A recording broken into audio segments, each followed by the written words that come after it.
Liz, before we dive into the fun stuff, just tell us a little bit about yourself. What do you do? Who are you? Okay, so my name's Liz, and I'm an elementary school science teacher. I teach K-5 science, and I live in New York City. Fun! Yes, I love visiting. Yes, it's so good. And all the cherry blossoms are open, so it's amazing. Oh, beautiful. We have to get back there. Actually, yeah, well, we're coming up in June. We can talk about it. Oh yeah, send me the times. So Liz, tell us why initially, like, did you choose to invest in nutrition coaching? Like, what was your thought coming into this?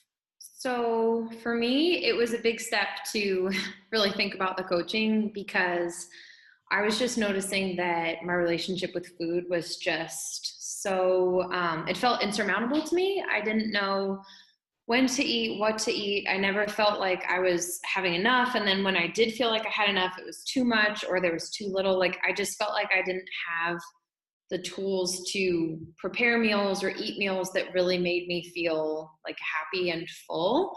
And I was just kind of constantly getting into situations where I was super frustrated. Yeah. And I think the easiest choice to make is no choice at all, right? So you Yeah. like stayed in that spot. You could have been like, I want to work on this, but no. So Yeah. was there a fear about deciding to pursue coaching? Like, was there something in your brain that was like, maybe not?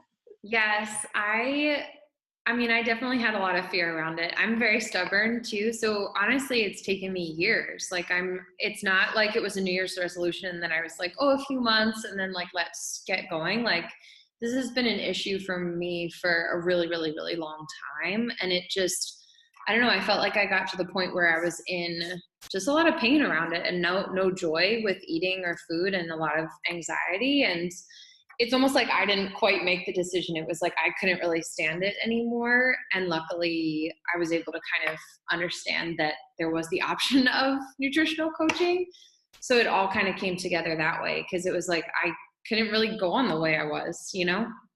Kind of like I can keep my current behavior patterns, but then I can keep my problems and I'm not willing. Yeah. Yeah. No, exactly. Like it was just, yeah, and I could see the patterns, but I didn't know why I was doing them, and I didn't know why they weren't working. And then like when we started talking about like, okay, well if you only eat carbs, like you're gonna be like pretty upset and like not full any of the time, or like if you don't eat, then you're gonna eat a lot. Like I had no science behind it, which is ironic, I guess, with my job. But I just didn't know why it was going so poorly, you know? And I think sometimes you kind of like touched on something. I should know this, right? Like I'm a science teacher and like, why is this so hard? And I think that holds people back a lot of the time is like, I shouldn't need help doing this thing. But you ultimately were able to say, no, I'm like worth the investment that this process might be. Was there something that helped you overcome that hurdle? Yeah, I guess it was also the idea of, I mean, eating is something I do every day, many times a day, and things like that. And kind of staying in the really negative headspace of like, I don't deserve this, or like, I shouldn't need to do this, or like all the really bad things. I've had someone before tell me, like, think about your best friend and like, would you want this for your best friend? So like, if I had a friend who was eating the way I was and kind of having all of that, like restricting and binging and all just the chaos of it. And they said, oh, I'm thinking about nutritional coaching. I would obviously say like, oh my gosh, go ahead. But it takes a lot for me to do it for myself. So it was that big step, I guess, forward of saying, I do this all the time. This is something that affects me every single day. So like, it will be worth it to get it in order, And kind of realizing that you can't be at the bottom of the totem pole if you're going to like actually create change, right? Because you said, oh, I would tell a friend in a heartbeat, like, do this. Right, yes, of course. Yeah, no, I really would. So Liz, you have been such a rock star for the past couple of months that we've been working together. Tell us how nutrition coaching has helped you reach certain goals. Like what have been the benefits so far? Well, the benefits have been quite numerous, I would say. I mean, initially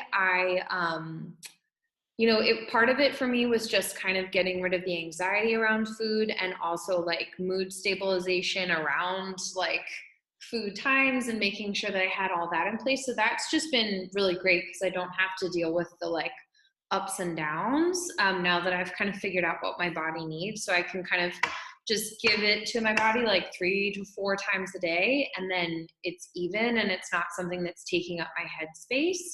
And then I've also had really, really quick physical results too, where it was like there were just parts where I was like, this isn't quite, I don't think this is the shape that I want this or that it feels right. And that all just kind of like fell off, you know? Which is amazing. Yeah, it's good. I think a lot of people are like, what the heck, fast results? Like, why can't I get that? But I think your biggest success has been focusing on the behavior. So each coaching call, we set like a very concrete action item, and that's your focus. You're like, okay, I'm going to do this for the next week. And we do weigh in, and we've been taking measurements and assessing clothing fit, but that's never been your focus. You've not been like, am I losing weight? Am I losing weight? And it's always just been an outcome of focusing on the behaviors, which I think is so cool. Yeah, I think that if I had checked in differently, like if I had been weighing myself more often, it would have been a little bit more stressful. And I think, it would have taken the focus away a little bit, because just kind of feeling it fall off and just kind of noticing like, oh, this is like a little bit loose, but really my goal being like, how do I eat and how do I like be healthy and take care of myself has really, has just kind of made the other stuff fall into place, I guess, which is nice. Best of both worlds. Yeah. Hannah Montana style. So, Liz, final question. Okay. Let's say there's someone who, like you, is just not wanting to continue with how things are progressing. Like they know they need to work on their relationship with food, and that's scary. There's some fear there. What would you say to that person? Would you recommend this process? I mean, just speaking from my own experience, it's had such a huge impact on the amount of time and energy that I'm spending. Like you think of it at first as like a time and financial commitment, but then actually you gain back so much time, and I've gained back so much joy and happiness of just going out with friends or preparing food at home or things like that. Like I just feel like I earn it back immediately of just being able to have a better relationship with food and not have just all the anxiety that was going on around it, you know? Yes. So essentially, like the return on investment was worth it 100%. Yeah, it was, the return on investment was worth it like day one, because I could tell like I had someone with me and on my side and who I could always ask questions and who knows all the things and wasn't going to be like, oh, like you should know that what a protein is and things like that. It's like just having that knowledge and knowing that it's like a person that I can trust, it took so much weight off my shoulders, because I was just trying to do it all and I didn't have the tools to do it myself. I just never had those tools, and now I'm getting them. So it's, I earned it back day one. So yay! Yeah. And this is obviously like not the end of your journey. So onwards and upwards from here, which is so cool. Yes. So Liz, thank you.